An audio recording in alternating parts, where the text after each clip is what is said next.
The Russian Navy is facing increasing challenges in the Baltic Sea as NATO and its new members try to block Russian ships. Sweden, which joined NATO in 2024, has deployed a new anti-ship missile, the RBS-15 Mark III, capable of hitting Russian ships in St Petersburg and Kaliningrad, writes defense analyst David Axe in an article for the Telegraph. Sweden will receive a significant capability increase with an anti-ship missile featuring a more advanced target seeker, increased range and a larger warhead, said Görgen Johansson, a Saab executive. The RBS-15 Mark III, which is radar-guided, has a range of up to 190 kilometers, can attack ships and large targets. Combined with sensors on land, in the air, on the water and underwater, the missiles effectively block Russian warships from accessing the Atlantic Ocean. The Russian Navy is facing pressure from more than just Sweden. Sweden's growing anti-ship missile arsenal was less threatening to Russia before the latter widened its war on Ukraine in February 2022 and drove Sweden, once NATO-leaning but formerly neutral, into the transatlantic alliance. Sweden joined NATO in March 2024. Its neighbor Finland, also a former neutral state, had joined 11 months prior.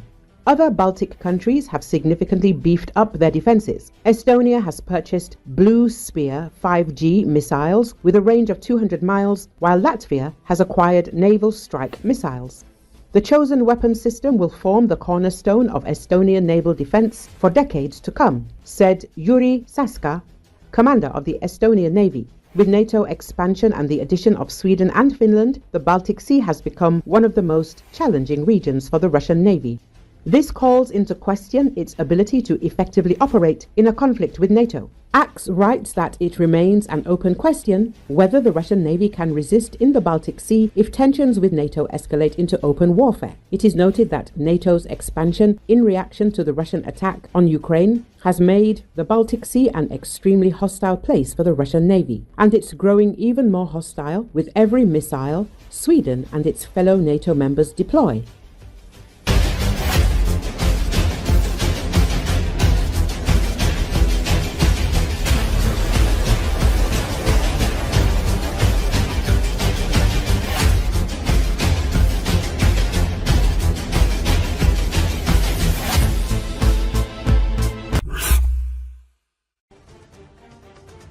The elite Ukrainian special forces capitalized on their momentum and launched a decisive counterattack in the Kursk region near Kruglenko, targeting the exhausted North Korean troops in a forested area, according to Euromaidan press media outlet. Benefiting from their superior skills and modern equipment, they dealt a decisive blow to the enemy before the North Koreans could consolidate control over this territory. The Ukrainian aim was to neutralize the remaining North Korean troops, clear this sector of the front line, and reclaim strategic positions near Kruglenko. Euromaidan press says that this effort was critical in preventing the enemy from consolidating their foothold and ensuring the front line remained stable. Ukrainian special forces capitalized further on their momentum from a successful tank raid on Mykolaiv, which we discussed in a previous report. So they launched the counterattack with the dual goal of eliminating enemy survivors and pushing the front line back to Kruglenko. Reclaiming this area was essential to disrupt Russian plans for further offensives and to safeguard Ukrainian positions near Malaya Lochnia. Ukrainian special forces sought to exploit a moment of vulnerability after a series of disastrous North Korean assaults on Malaya Lochnia, where the deployed enemy units had been left heavily depleted.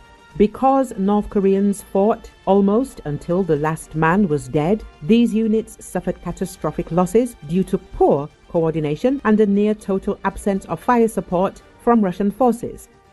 Ukrainians' intelligence reports estimate approximately 4,000 North Korean casualties in the region attributed to Russia's neglect in providing adequate artillery and logistical support. To achieve their objectives, Ukrainian operators relied on rapid assaults backed by extensive fire support.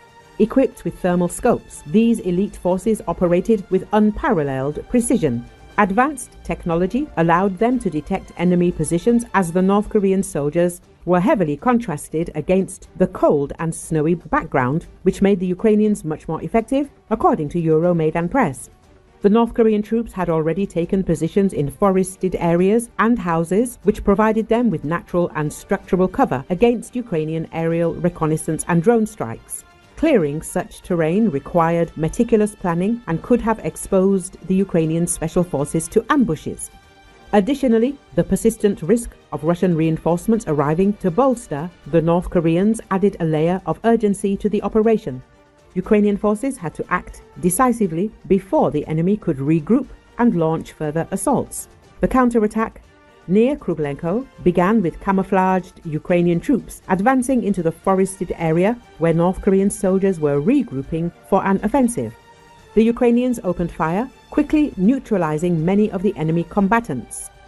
During the operation, they examined the bodies of fallen North Korean soldiers and discovered one survivor. As they attempted to take him prisoner, the soldier pulled a grenade, shouted a defiant cry, and detonated it, killing himself in an act of desperation.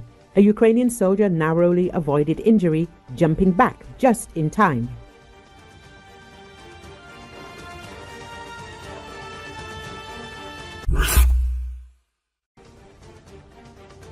During military operations in the Kursk region, Russian infantry faced the dilemma of crossing to the other side of the river.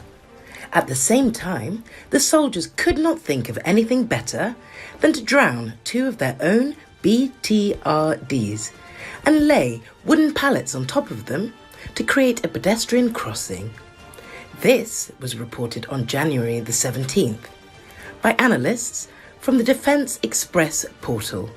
Photos and even memes are already being actively distributed on social media, which emphasize the absurdity of such a decision. After all, there is no information on the preliminary serviceability or malfunction of the equipment used as a crossing on the internet. And this may indicate that the Russians could well have used their own completely serviceable armoured vehicles in such a rather comical way.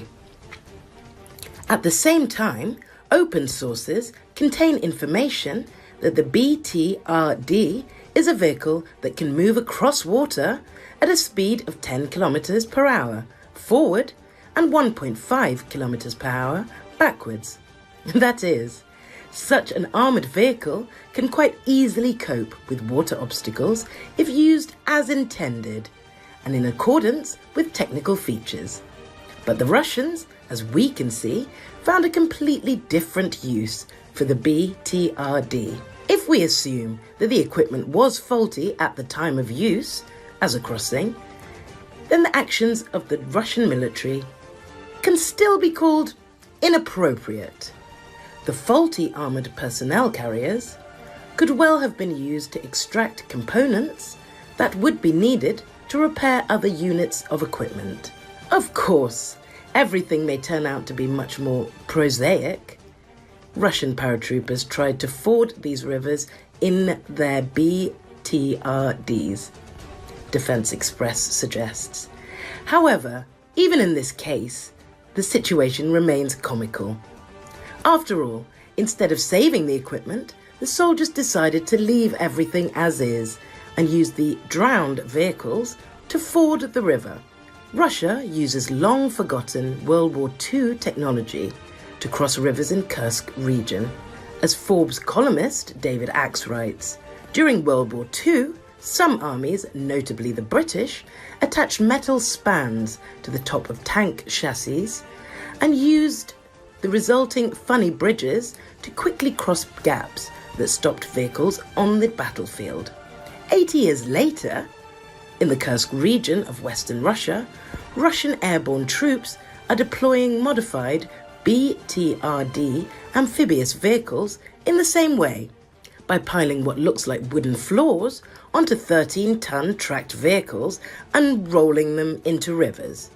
Sinking into the muddy riverbed, the vehicle's improvised services act as bridges, the analyst writes. While the BTRDs are as vulnerable to Ukrainian mines, missiles, artillery and drones as any combat vehicle, they are fast, capable of road speeds of around 40 miles per hour, That makes them less vulnerable than permanent bridges or slower engineering vehicles, the analyst writes.